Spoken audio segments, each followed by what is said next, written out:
What is up, NFC North fans? The season is upon us already. It is official. The league year has started, and there is no more pulling out of trades, of course, is what I meant by that. Max Crosby, that whole debacle, we'll see where he ends up. Maybe he ends up in this division. That's a possibility. I know the Chicago Bears were in on him tough.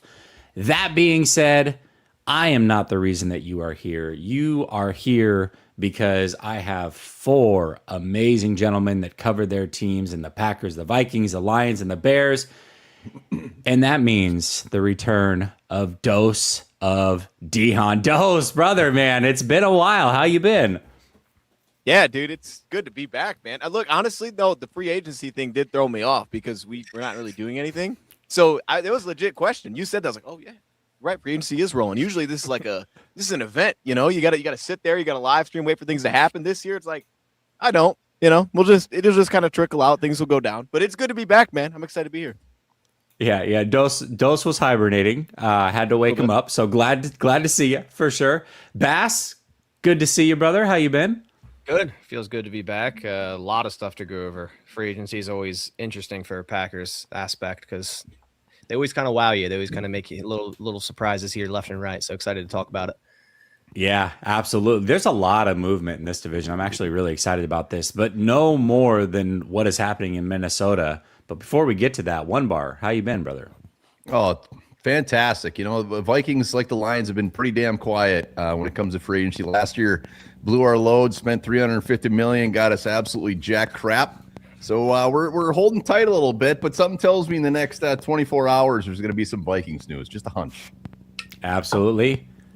Donnie, how you doing, brother?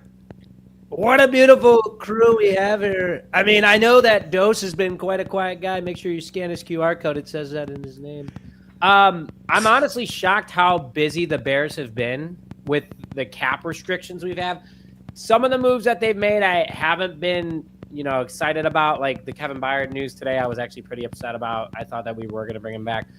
But overall, I think the Bears have been doing some other pretty decent moves, and I like that we're being active right ahead of the draft. And we made a couple shocking moves too, so excited to go through it to say the least. But it's been a fun offseason so far. Absolutely. All right, fellas. Well, let's not belabor the point. Let's talk about some of those moves. And Dose, we're going to start with you.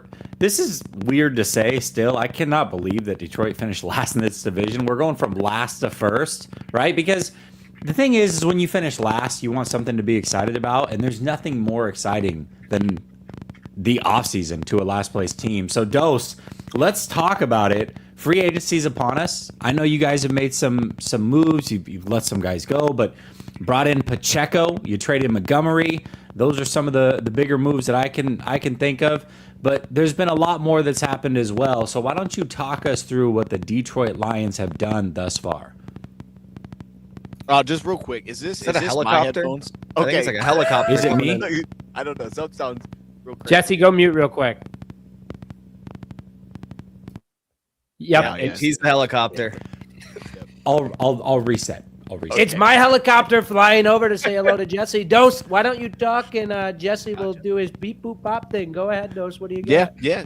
No, very active, making some big moves, man. A lot of things to be excited about. Taylor Decker was the first one. That was the first one to be happy about. They set us up for failure, actually, because they put that out. It got everybody excited. This guy's going to come back. People that, I just random people like, hey, you're a Lions fan. Taylor Decker's coming back. We're fired up. That's what we're buying into. A couple weeks later, hey, actually, I want out of here. I don't know what's going on there. I still want to kind of know the full details of what the heck went down there after, I guess, some conversations it just feels strange. But Decker, of course, now he's being released by us. And it's been a lot of that. The trade for Montgomery, it makes some sense. Like, I understand it. But at the same time, it just felt early. It's kind of what it's felt like at running back for a while, like when Jamal Williams just walked. And it was like, well, the agent, there was some miscommunication there. It's like, how does that happen? And then this one just kind of felt like that too, where it's like, all right, we saw the path of this moving on from Dave Montgomery, but the path was going to probably be next year. It was very clear, like next year, yeah, they're probably going to go a different direction, but they jumped on it here early and they got some trade assets for it. At least it was better than what the projections were, because initially, again, reporting was he wanted out and he's like, I don't want out of here. Next day, he's out of here. So it's just been a lot of that so far. losing guys, having guys walk, but it really does. I think the exciting part, and it's not really because of what we've added, it's because of what's already here. You buy into and you're hopeful that this is like the second new beginning. You know, this is like, hey, this is kind of restarting, I guess, what we started like 5 years ago, 5-6 years ago. It's crazy how long it's been since Brad and Dan have gotten here, but this is the beginning of something new. It's like at some point you had to move off of the guys that were here that got it all started. It's a little bit sad, but a lot of these guys were like the prove it deals, like Khalif Raymond, Anzalone. I mean, you have some guys like Lopez and stuff that were prove it deals. We've always given those out. We continue to do that. But this was the beginning. It was Taylor Decker as a carryover. He's been a part of all this losing. And at some point, you know, they proved themselves. They got an extension. And it's like at some point you have to take the next step and you got to move off those guys. And they're just going to outprice you, which they have a lot of these guys, or they're getting a little bit older. And now it's the Dominic Lovett maybe to be our new returner, right? It's the next guy up, whoever that's going to be. So it's weird because every offseason, I think you go into it and you're like, okay, they could go a different direction here, but maybe you just resign him for another season, you know, because you know what he's going to do. Let's just resign him for 1 year. And that's all you talk about. That's all I would talk about with Alex. It's like, I get it, but I'd resign him for 2 more years. And then as soon as they walk, it's like, oh, this is different. This is officially a new beginning here. We are pushing forward into a new direction, and we're leaning on the young guys or the guys that we invested in. And if this thing is going to continuously be successful, those guys have to work. A majority of them have to work. The guys that you did invest in, those mid-round picks, they're going to have to play some sort of role at some point. They can't just be there. I mean, it's fun at the time. He's like, oh, we got this vet. We got this backup. The future is great. Well, the future is now. So we'll see if it's great, and we're going to find out. Outside of that, I will say as the last point, the offensive line. We did need to address this. It was the biggest need this offseason. We had to focus on this, and I don't know if I would say they've upgraded there. I don't think you can say that because we just don't know at tackle yet. That's too big of a need. However, they needed to go find help in like 3 different spots. It was you can get a center, you can get a guard, you can get a tackle. You can do all those things. Well, for us, we had to start with getting a center after Glasgow was released. And at very least here, we got a young guy that feels like it could be multiple years. He's going to stick around, going to up our pass protection a bit, fits in stylistically to kind of what we're after. So the only real big move that we've made is signing Cade Mays to a 3-year, $25 million deal. We'll see how those numbers kind of shake out. I expect next year that cap number is going to go up pretty aggressively. But that was crucial. And as we move forward, it's going to continue to go that direction. Maybe that's adding another guard. Obviously, we went out and added Larry Borum, maybe some competition at tackle. But over everything else, it was like, honestly, everything else, you got to start there first. I would overspend at that position if that's what it means. Whatever that means, that's where it has to take place because that has to get back on track. And that's what fell off last year. And that was kind of the one common theme of when things got really good, the O-line got really good.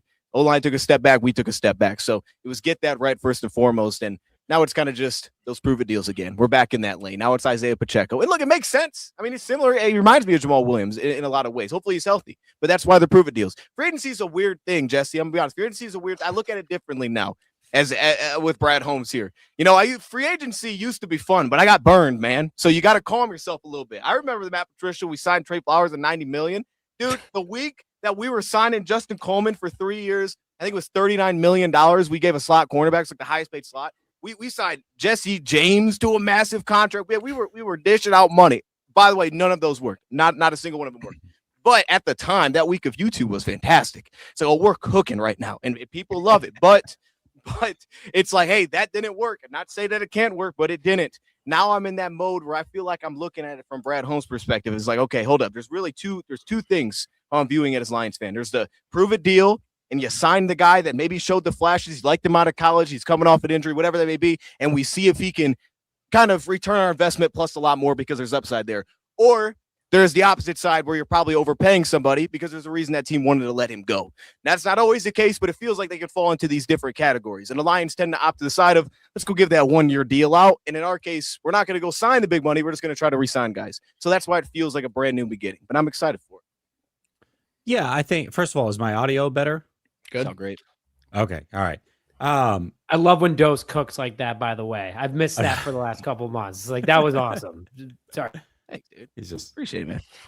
Yeah, I think, there are teams that spend big in free agency, and it's always really exciting. But the teams that we're looking at right now that are spending big is like Tennessee, the Raiders, the Commanders. I would say 3 franchises that aren't known for being the best. And I think building through free agency is not ideal.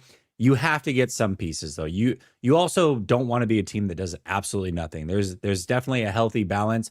And I think the biggest thing is really who are you willing to let go from your current roster? That's always interesting to me because you can't run it back either. So this league is forever changing. 1 year, it's so different into the next year. In Detroit, I came in the latter end, but I know you had to have been talking about the offensive line. And that's what the crazy thing is 2 years ago, for a couple years, back through 2 years ago, the offensive line is what Detroit was really built around. And that really started to fall off. And then that's where you saw the drop off overall with this team. So revamping that is going to be very, very crucial. You still have the draft to do that as well. One thing I did miss, and I'm sure that you talked about it. What were your initial thoughts when Montgomery did get traded to the Texans?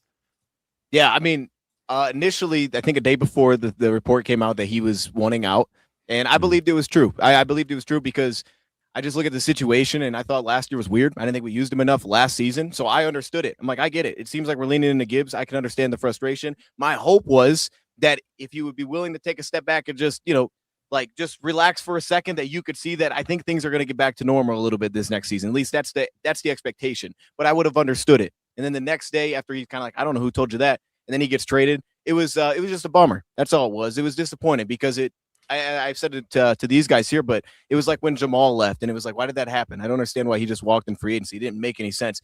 Kind of just felt early with Montgomery, right? It was like just a weird little ending, and all of a sudden it's like it's just done. And we had something that felt so great and felt special, and he wasn't like he was old or he was coming off some massive injury. It's just like, what happened here? But I do think that the value they got in return was probably worth the trade. And I did think that regardless of what happened this year, you were probably looking off moving off of him next year. So you could have seen that as we got more than what we would have gotten if we would have just cut him next season, for example.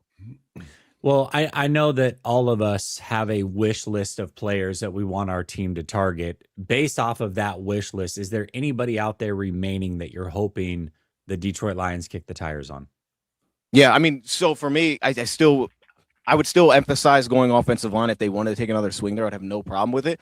But I got weird names, and hopefully these guys haven't been signed. But like guys like Cater Kohu, I'm trying to put myself in the Brad Holmes vision. A guy like that from Miami that you could bring in, like to me, the needs for this team, like you got to replace Alex Anzalone. You got to figure that out. I think we have some nice Malcolm come back to school, but like slot cornerback for me is one of the biggest needs. I'd like to go sign a prove it type of deal there because like that's one of the things that could change aggressively where this defensive at. And I think a guy like that's coming off of, I think it was a torn Achilles. You could potentially bring him in, cheap contract 1 year, and that could fit in really well. And maybe you get that upside piece. So someone like that comes to mind.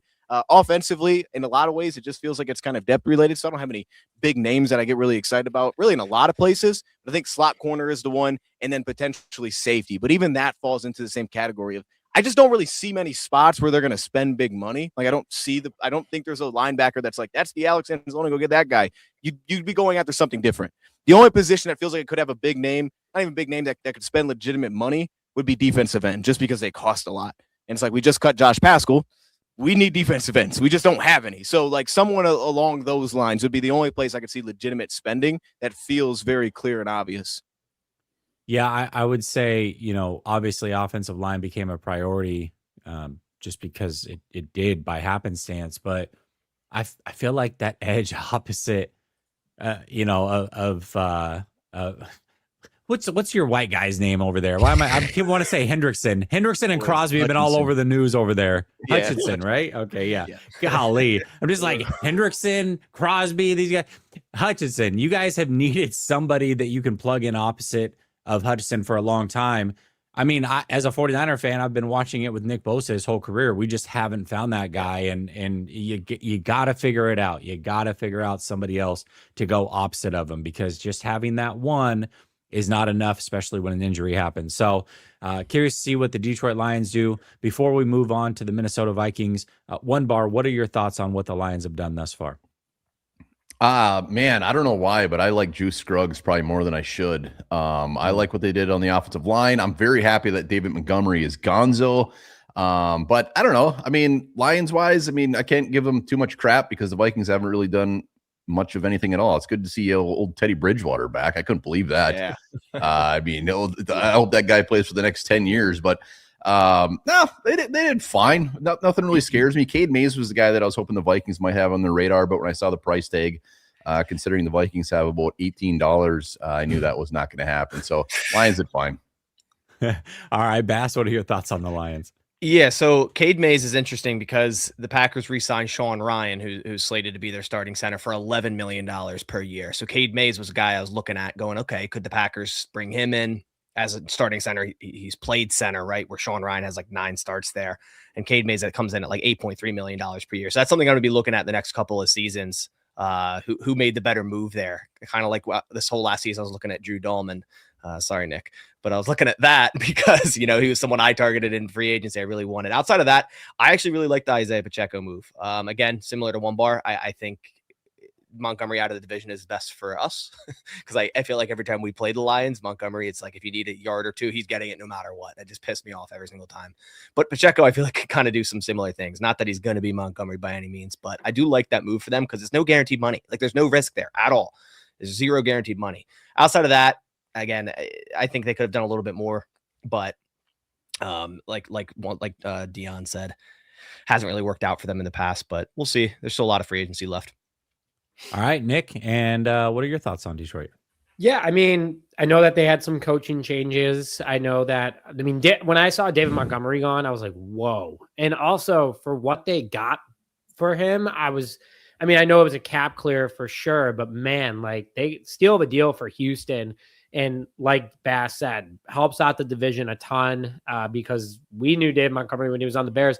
I was kind of hoping the Bears were going to consider bringing him back, but we obviously have much bigger needs. It was more of a luxury to potentially bring him in because him, DeAndre Swift, and Kyle Monangai would have been just crazy fun to watch.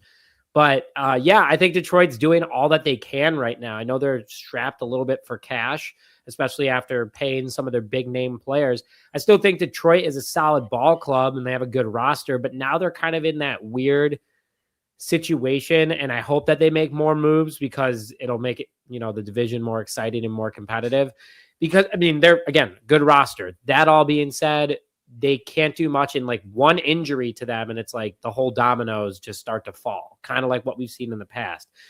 So I think the Lions still have some tricks up their sleeve. I think they're definitely more focused on the draft more than anything at this point. But there's still some free agents out there, like Cam Jordan's still out there. The Lions love bringing in, veterans. I hope the Bears bring Cam Jordan in, because of the Dennis Allen connection. But I could see that being a landing spot for him, considering the Lions are still decently competitive. But I think that they've done all that they can. And I love seeing Teddy Bridgewater back. I think that's pretty electric. I Cam Jordan. That's a good call out. I think that'd be the perfect guy opposite, a little 1-year Band-Aid. All right, let's move on to the Minnesota Vikings. More guys going out than coming in. That's certainly for sure. So talk to me, One Bar, about what you are seeing from the Minnesota Vikings. Well, it all comes down to Kyler Murray, which he's going to be visiting the Vikings. It sounds like he's going to be here tonight. But just as far as what they've done, you're right. They've cleared a ton of cash. They got rid of a bunch of players. Last year, Kwesi, like I said earlier, $350 million on just, spending premium prices for non-premium players. And they just had to shed all that stuff. So right now, as we know, the Vikings do not have a current GM. Rob Brzezinski is kind of the active GM along with Kevin O'Connell making the moves. So it makes sense why they're not just handing over a blank checkbook to somebody who's not probably going to be the GM moving forward.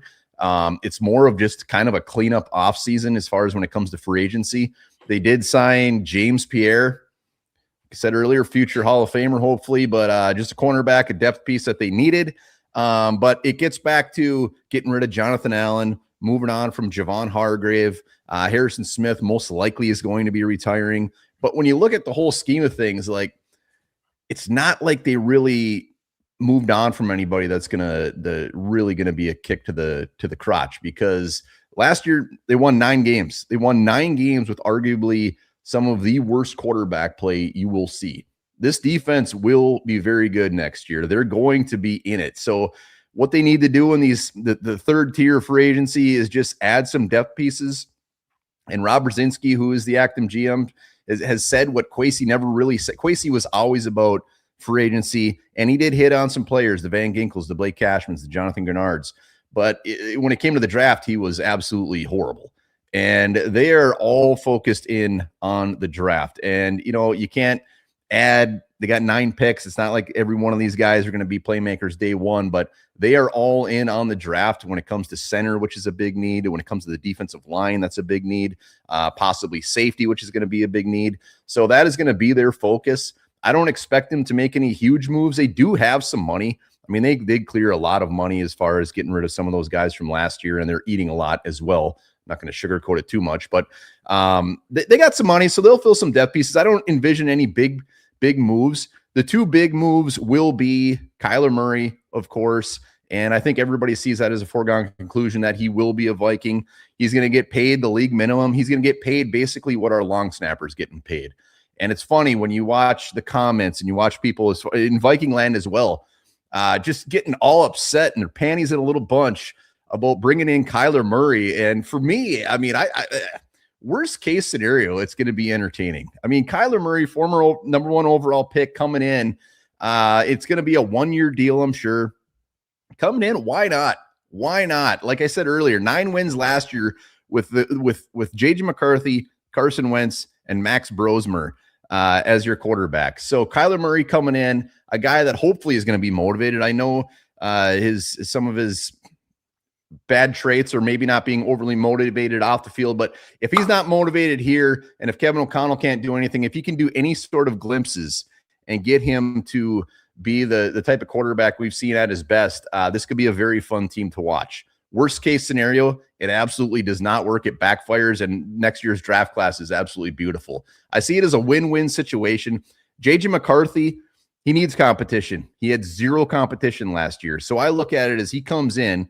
If Kyler Murray wins the starting job, beautiful. Let's see what he's got. I mean, let's see if we got another Sam Darnold up our sleeve. If he doesn't win the starting job and JJ McCarthy wins the job, even better. Like, nobody's giving up on McCarthy yet.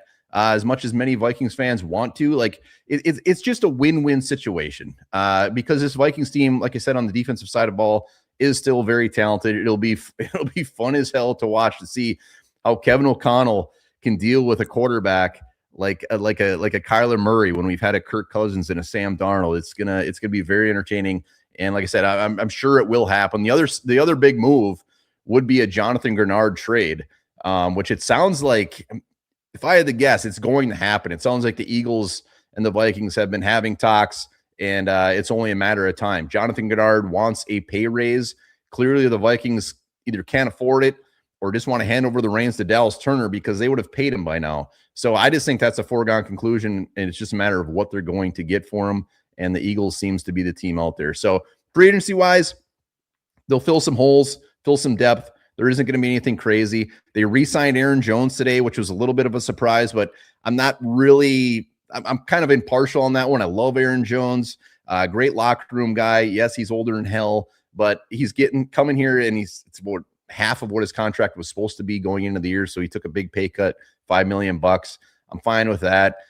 We got Jordan Addison's going to be coming back. There was rumors about him getting traded. Sounds like he's going to be back. So they're doing all right. Nothing sexy. We'll see. It all comes down to the quarterback play in 2026 and in that quarterback room. And it sounds like they're going to probably bring Carson Wentz back as well. So not to get too negative here in Viking land, but JJ McCarthy very well could be quarterback 3 come week 1. So we will see. But Kyler Murray, let's go, baby. I'm very excited. My favorite move in the NFC North this year was the fact that Garrett Bradbury is on the Bears.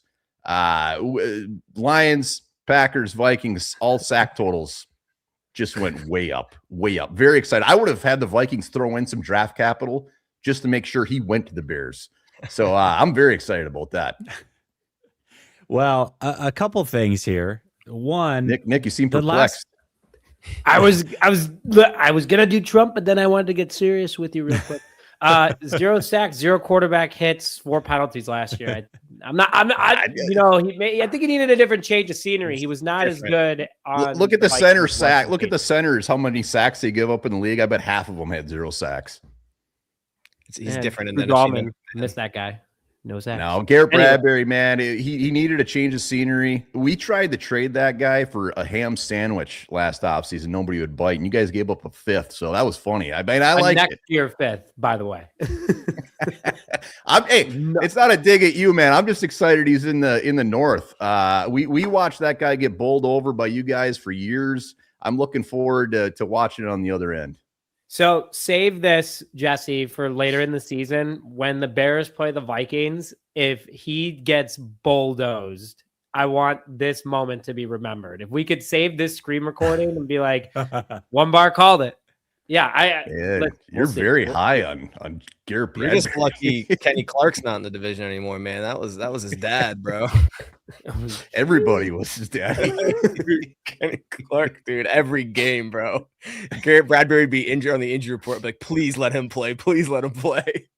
Garrett Bradbury's highlight moment was where there's a tip ball and he caught that puppy and he went for a first down. Dude. Yeah, he started trucking everyone against. Yeah, it was awesome. He should have been a fullback.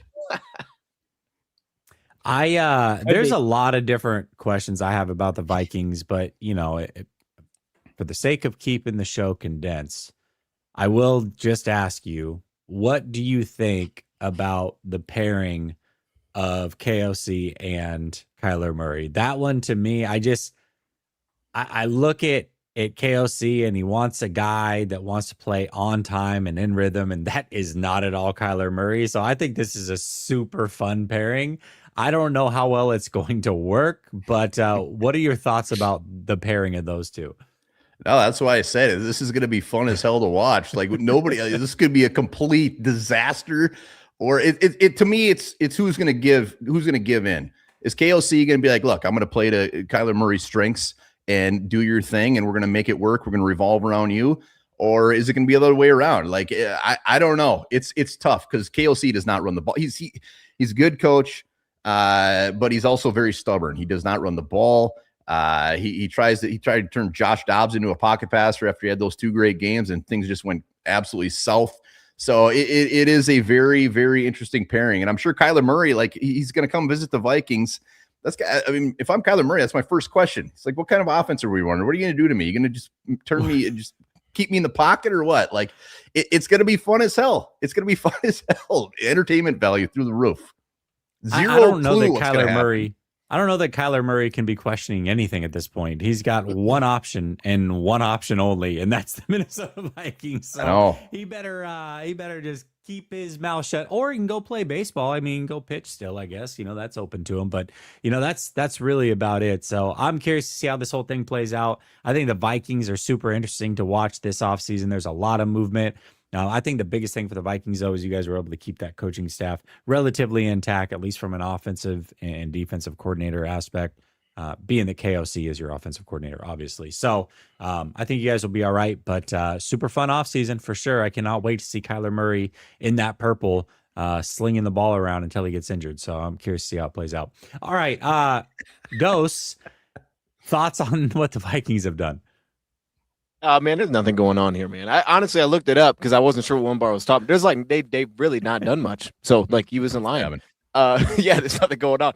Harrison Smith, that's kind of great too. I do like that he's not there anymore because Harrison Smith, that dude, ageless. I felt he was ageless, at least against us. I do wonder about the Grenard thing though. Like, do you think if they don't trade him, they'll just cut him? That's your mindset though. Like you're thinking he'll get cut. Okay. No, I mean Grenard. I should have said like no Vikings fans want Grenard to leave. He's damn good. He's on a very cheap contract. He has 2 years left, but he does deserve a raise. I don't know if they're going to start playing hardball or what, but they're not going to cut him. There's no way they're going to cut him. It'll be very interesting. The compensation too will be very interesting as far as if he gets traded. And you think it's the Eagles for sure? Is that like what the rumor is? That's where he's going, or that's the team that's getting mentioned quite a bit. I mean, okay. I hope it's not the Eagles. I don't want to give him Grenard. Yeah, fair enough. All right. Sounds good. Bass, what are your thoughts? I feel for you, one bar, because before Gutekunst, Ted Thompson, man, allergic to free agents. So I'm looking at this. I'm like, you got to make a video hyping up James Pierre. Tavir Thomas, don't even know who that is, and a long snapper. Let's go. That's what you got. Like, I feel for you because I've been there. So, I can't really speak on much what the Vikings done, but I would hate the Kyler Murray move because I think it's a good move. He's getting paid a boatload by Arizona already. He can get minimal money from the Vikings with no risk to them. I think it would be a wonderful move for them. So I hope they don't do it. Yeah, it's happening. Yeah, it's almost a lock. All right, Nick, you can hope. Nick, what are your thoughts, brother? I mean, I was kind of shocked by Aaron Jones. Like I saw that today. I was like, what's going on? I thought he was going to be a free agent and then he never ended up getting cut. And I was like, oh, never mind. So, thought that was interesting keeping him. I have a feeling Smith's going to be back for Minnesota. He's going to want to play one more season. And for Vikings fans, one bar, you said it best, someone said it best. Sorry, is that this is Kyler Murray's only option. Jesse, maybe you said it. This is literally Kyler Murray's only option. But look how quarterbacks who have needed a new chapter in their career have done. I'm looking back at Brett Favre, how he did when he first went to Minnesota. I'm thinking about, obviously Darnold when he went to Minnesota. I know that one bar that kind of hurts your soul a little bit talking about that name, but who knows? Kyler Murray changes scenery. He's obviously a veteran in the league. He knows how the NFL speed is. I think that it would work out well for Minnesota. And for I think it's like 1.3 million or something like that. Like, take him, let him have fun. I saw Kirk Cousins is getting released, though. One bar, reunion ? Like, probably not. Call me No. maybe. Call me maybe. So. That dude wants too much cheddar. 1.3 sounds a lot better to take a big old swing on Kyler Murray than 25 million for Kirk Cousins. We've seen that show. I love me some Kirk Cousins, but I don't think it's in the cards. Would you be able to dust off a jersey if that happens, or do you not have any more Kirk Cousins jerseys? No, I don't. No Kirk Cousins. I got a JJ McCarthy one that somebody gave me. That's great. Very excited about that. Kirk O'Bangs. All right, I get it. Jesse, overall, Minnesota's done what they can. I mean, like, it's kind of been a quiet year for the North. Like, the Bears haven't done any crazy moves. I mean, Kobe Bryant was sweet. We'll talk about that in a little bit. But, yeah, I feel like the North, because we've been so good, like, everyone's under contract or everyone's strapped for cash. So there's not much we can do right now. All right. Well, I'll tell you, there's definitely still some movement. A lot. This is the thing about this division. A lot going out, not a lot coming in. But the Green Bay Packers have been making some moves now. We'll talk about some. I was going to say, you guys have been active. You guys have been like the active team in the division as far as what's coming back to you. So, Bass, talk to me about what's happening with the Green Bay Packers.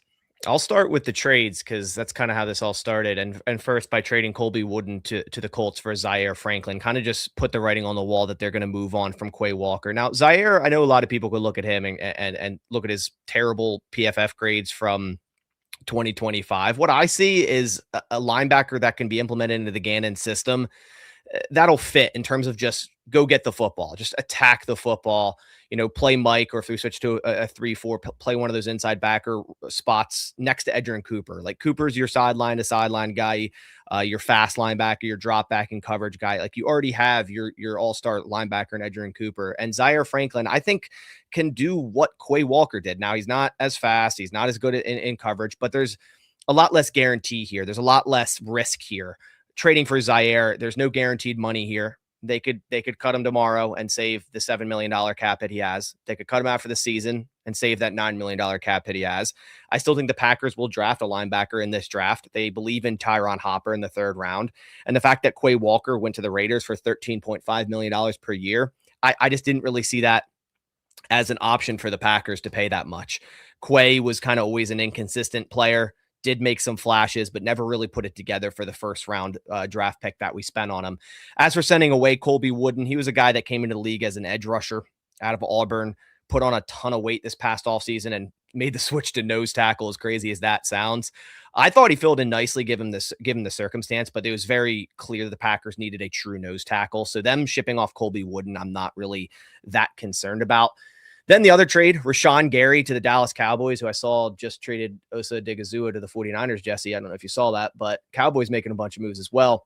Trading Rashawn Gary, I think, is a massive win, and Cowboys fans may tell you otherwise, but we were going to cut him. So the fact that we got a 4th round pick, when I saw that trade come out, It was like late round pick or day 3 pick. I was like, great, we got a 6th, maybe a 7th round pick for him. I'm happy with that. We had to offload that huge contract and save $10.9 million. The fact that it came out as a 4th round pick for a guy that didn't have a sack or a tackle for loss in 10 straight games and disappeared the moment Micah Parsons left with injury, the effort was non-existent.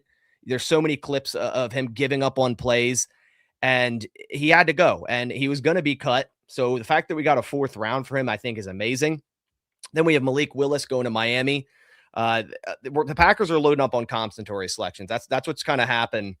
That's what's kind of happening with this free agency. Before I get into who they've added, is they're adding comp picks, right? Malik Willis should give them a 4th round pick. Romeo Doubs going to the Patriots for $17 million a year will give them a 4th round pick. Quay Walker going to the Raiders will give them a 4th round pick. And they have a 4th round pick from Rashawn Gary. They could have 5 4th round picks in 2027. Like, that's crazy because, you know, some of the last 4th round picks from the Packers, you're talking about Evan Williams, Zach Tom. It's around the Packers draft really well in. And for a year that they won't have a 1st round pick, loading up in draft capital that way it is really nice. They let also Kingsley and Egbare walk. I get it for the amount of money, $10 million to the New York Jets. I think that was too steep of a price. I did really like Egbare, and I thought trading away Rashawn Gary, you probably had to keep Egbare in the building. So now there's definitely a need at depth at edge rusher, and I think that will be addressed early in the draft. Now, in terms of some of the players that the Packers have added, we saw about an hour ago, they added Javon Hargrave, and I'm really liking this move because A, he was released by the Vikings, so he's not formulated into that comp pick formula. So they're not going to lose a compensatory selection by giving him that $11.5 million per year. And why I really like this Hargrave move, it's a Jonathan Gannon move. Hargrave played his best football, arguably, under Jonathan Gannon from 2021 to 2022. 2022 was an absolutely monstrous season for Hargrave with 12 sacks, 66 pressures. It's what got him paid in San Francisco. And he had 129 pressures and 18.5 sacks over the 2 years with Jonathan Gannon. And the Packers had much needed depth that they need to add into that defensive tackle room. Guys that can maybe play a little bit of nose tackle, some 3 tech with Devontae Wyatt, who's still recovering from injury. You have Warren Brinson, who year 2 of a 6th round draft pick. Maybe we see a little bit of a jump there. You still have Carl Brooks, who kind of had a down year in 2025. I still think the Packers need to add a true nose tackle in the draft, or hopefully Nazir Stackhouse sees a big jump in production and play time here in year 2. Another signing was Benjamin St-Juste. Now, I also really like this one a lot just due to there's not much risk here involved. I'm actually going to get his contract up here on my screen for a second. So with him, it's a 2-year deal worth $10 million. It's basically a 1-year deal with a team option for the 2nd year, right? His cap hit for this year will be 3.4 mil. The next year jumps up to 6.5 mil, but if it doesn't work out, they can save 5 mil by cutting him. I really like St-Juste because, again, I think it's a scheme thing here. We watched him in Washington. I just feel like he wasn't played in the right scheme. Ron Rivera even at one point tried playing him in the slot. It's just not the type of cornerback that he is. He's a 6'3", 200-pound cornerback that is physical, can play outside. But when we saw him this past season with the Chargers, St-Juste, he actually had the highest zone grade of all cornerbacks in the NFL. And overall, as a cornerback, I know it's limited snaps, just under 400 snaps. He had the 11th highest PFF grade as cornerback with 76.3 and allowed a sub 50% completion rate, a 60.9 passer rating allowed. The Packers needed depth here. They cut Nate Hobbs, which I think was a little premature, but again, I guess they didn't want to pay out those bonuses that were due and just kind of wanted to cut ties because it was just a bad signing. And I do like that as well. That Gutekunst kind of just went, hey, it was a bad signing. Let's cut ties with it and move on. Nate Hobbs is kind of the odd man out, a guy that they kind of signed that maybe could play some nickel, but then Javon Bullard took a huge step up this past season and is becoming one of the best nickels in the league. So you kind of didn't need Nate Hobbs, especially for that $12 million contract. So getting St-Juste in the building to not only give us depth, but potentially compete for a starting job either over Carrington Valentine or even Keyshawn Nixon, I think is a good signing for a player that you're not paying that much money to. You know, he wasn't that great in Washington, but you saw the flashes last year with the Chargers. A couple other moves the Packers made, cutting Elton Jenkins. I think that had to happen, and they kind of designated as, I think, a failed physical. He had a pretty significant lower leg injury last season, and cutting him saved $19.5 million. I talked about it in the show earlier when we were talking about Cade Mays with the Lions. Sean Ryan was extended to a 3-year, $33 million deal.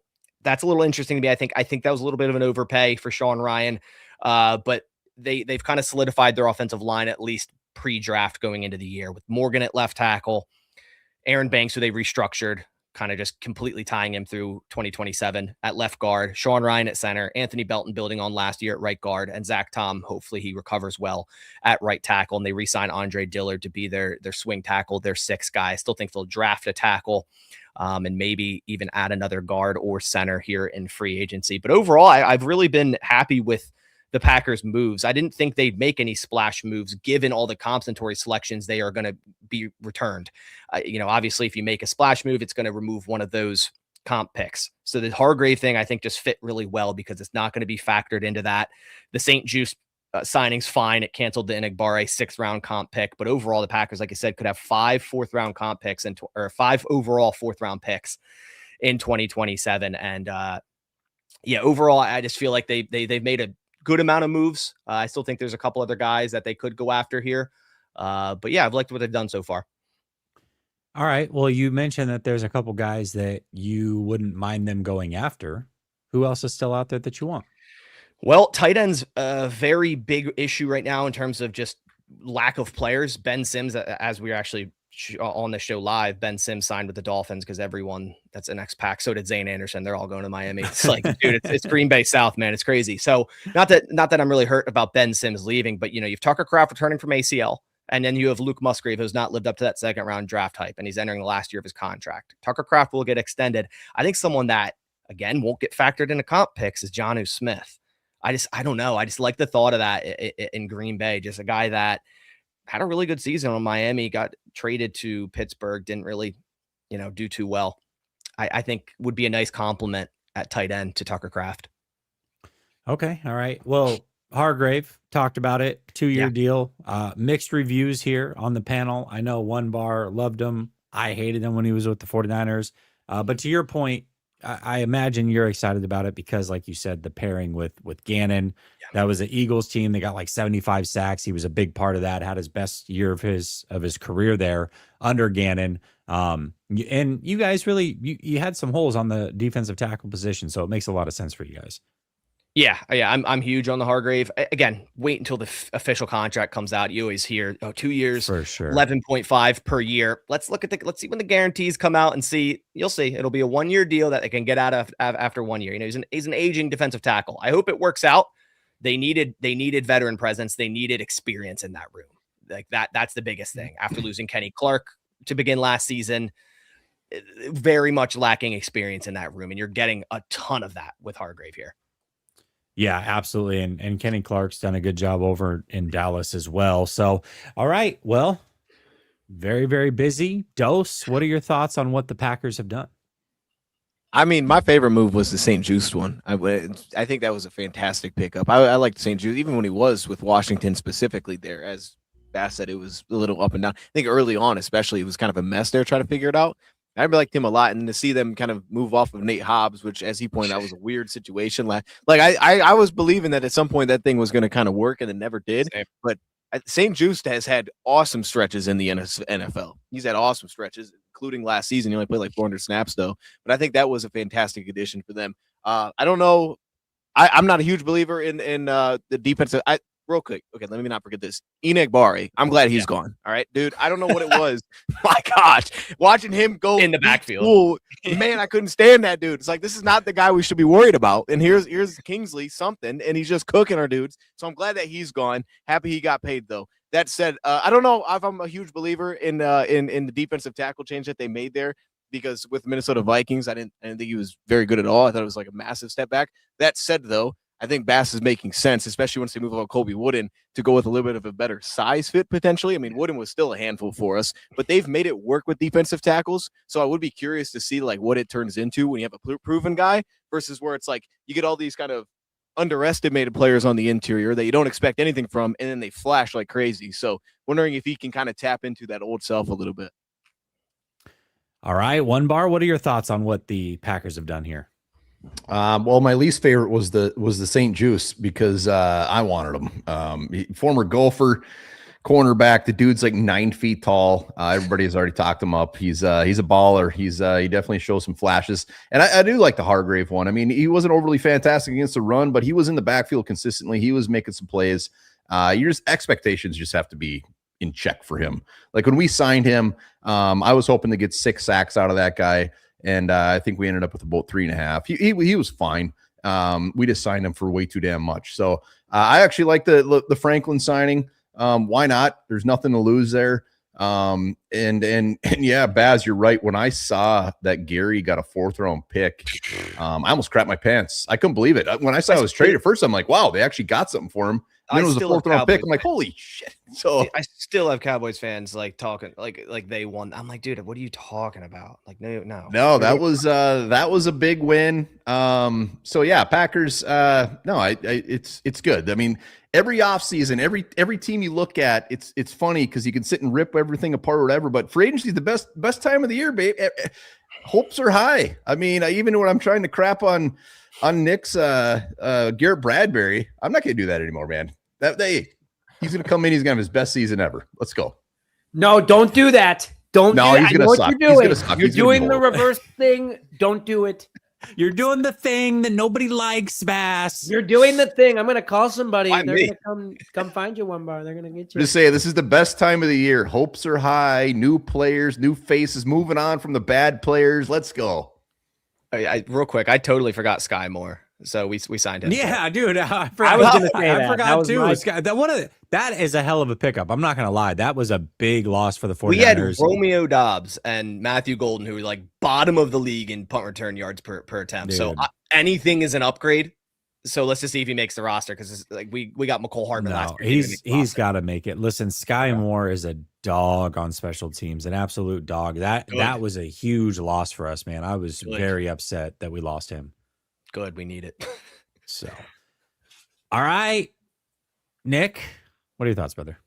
So, I mean, that's what I was going to start off with. I was like, when I saw Sky Moore went to the Packers, I was like, oh, crap. Like, that's the last thing that we need is Green Bay to have a good punt returner. I know that we got our own in Raymond, former Lion. Thanks, Dose, for that. But we'll get into mine in a little bit. But yeah, Sky Moore, I thought that was awesome. I thought it was funny, Bass. Like today, I remember I texted you. I'm like, give me your thoughts on Jonathan Ford.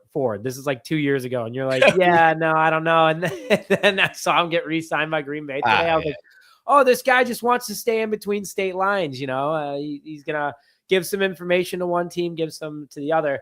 But I mean, like, I'm looking at Green Bay's list. We've already talked about St. Jude. I mean, 2-year, $10 million deal. I thought that was a complete steal, by the way. Like, that is crazy to get a guy like that for only $5 million a year. I got to agree with one bar. I think they overpaid Javon, but I think you guys did a good job with only paying him. It looks like, what would that be? 11.75, something like that. Yeah, around that. Again, yeah, around that. I don't think that's a terrible contract. I also don't think it's like the greatest, but I don't think it's like wholly overpay. The contract that really got me was the Bretton Cox Jr. contract, only $2.5 million. You guys did a really good job at, you know, keeping guys for cheap. And I feel like Green Bay's always done a really good job for that. So overall, they've definitely stayed busy this offseason. They addressed some key areas of need. I know that Green Bay definitely is going to be missing that first round pick this year, but I still think that the draft will be where they're going to make a lot of damage at. But overall, for free agency, all things considered, I thought Green Bay did a pretty darn good job addressing some needs. All right. Well, let's talk about the first place team in the NFC North, the Chicago Bears. Nick, I know that still feels really good to hear. Talk to me about what's going on with Chicago. First of all, it happened a while ago now. I guess, you know, time flies in the NFL. Every minute it seems like something big is happening. But with that being said, you had your center retire just a year after signing him. I know that pretty much everybody on this panel would have loved to have him in free agency last year. I know that I was hoping the 49ers would get him. Now he retires at, I believe, the age of 27. That was a shocker. I'm sure that sent shockwaves through Bears fans because you figured the interior of the offensive line is set for years to come. Worry about the defense. That's all you got to focus on. And all of a sudden you lose your center. And then it just seems like there's a lot of players leaving the Chicago Bears. when really you guys need to start adding a lot on defense to keep this thing rolling. So talk to me about what you're seeing from Chicago, and in particular, let's start with that Dahlman retiring, because I know that you were shocked when you saw that. Big loss, Pro Bowl season this past year. Drew Dahlman, was Caleb Williams gave nicknames to every single offensive lineman. He was the Hulk, and he was. I mean, great blocker up the middle, very solid young player, a lot of hope. We signed him for a respectful contract too. Looking at some of the new center free agent numbers, I'm like, man, Drew Dahlman's contract would have been looking beautiful, but the one thing that I want to say to Bears fans, because a lot of people are like, oh, Dahlman just put us in this position, is that this guy didn't do it and is running away with money. He's not, because he retired, he doesn't get his whole contract, but he did it for his health. His dad, former 49er, he saw how his dad is doing now after playing in the 90s.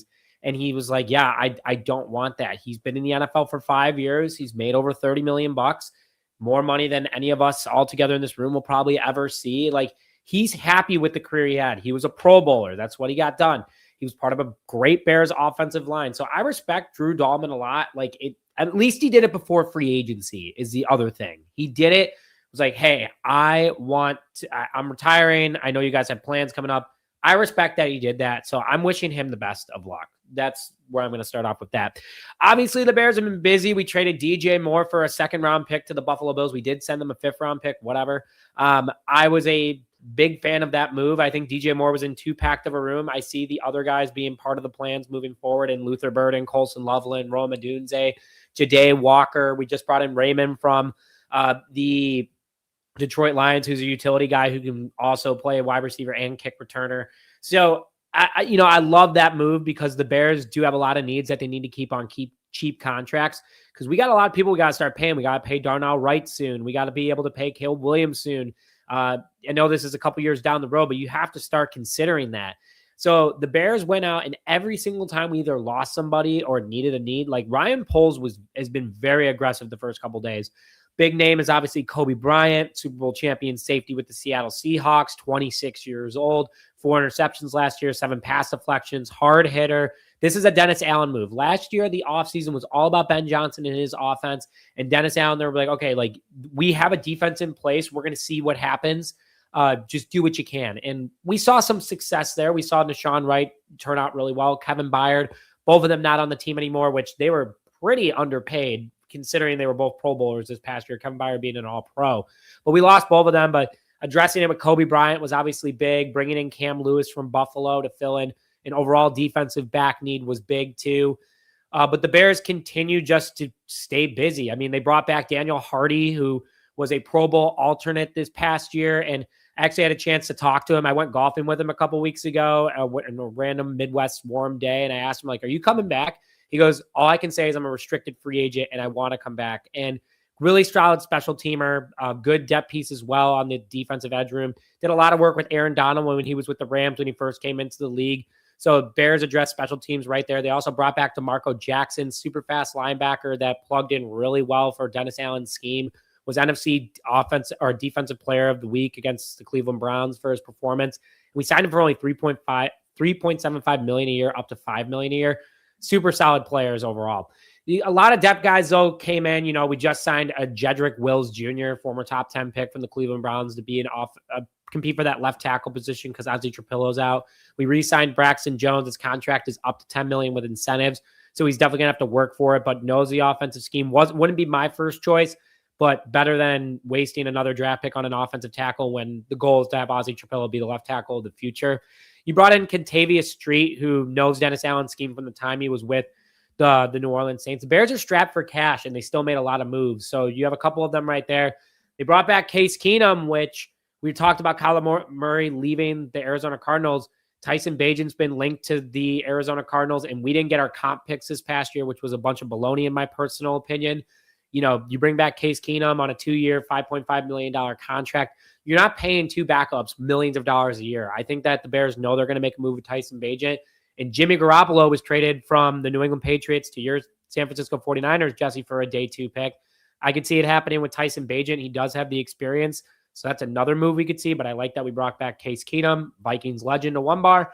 And then One big signing that has been my favorite so far is Devin Bush. We brought in the linebacker from the Cleveland Browns, 120 plus tackles last year, 3 interceptions, most interception return yards last year by anyone in the NFL, 2 pick sixes, strong pass deflector, also can get into the backfield and good run stopper, runs under a 4.43 40 time, so he's super fast.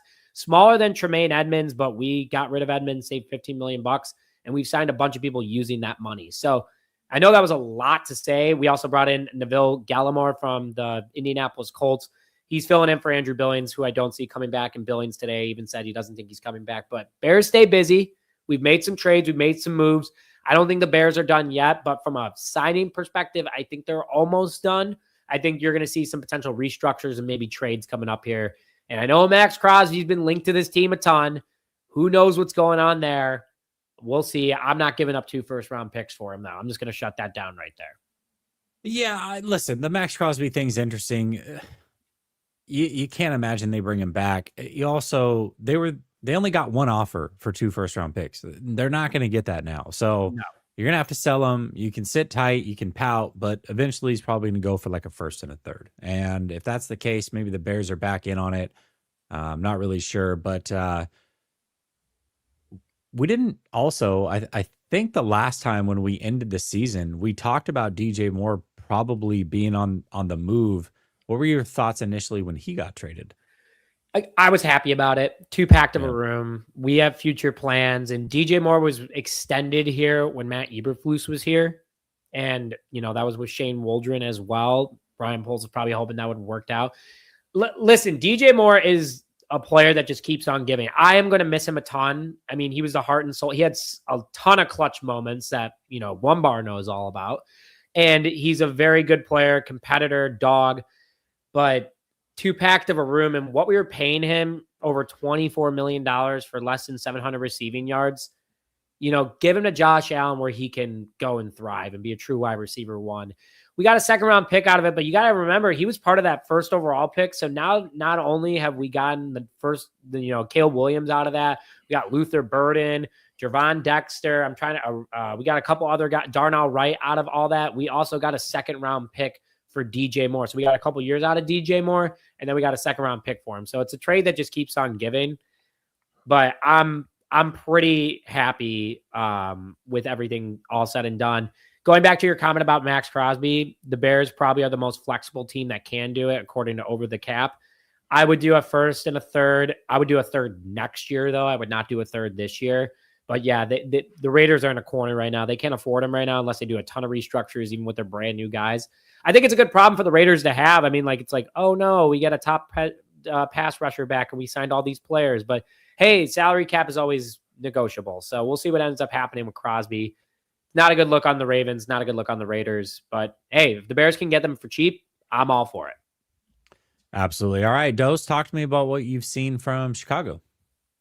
Yeah, I mean, first off, I hope the Bears fans can enjoy Khalif Raymond like we did. No, I mean, look, this guy production-wise, seriously, man, this guy production-wise was never, exciting, but he would have a game with, 60 yards, and they would be the most impactful 60 yards that you felt of the entire game. Khalif Raymond was awesome. He was also one of the better punt returners in football, speaking of that, statistically. Never felt like he would take it to the house. He had a couple of those, but it was always just super consistent, incredibly consistent, awesome hands.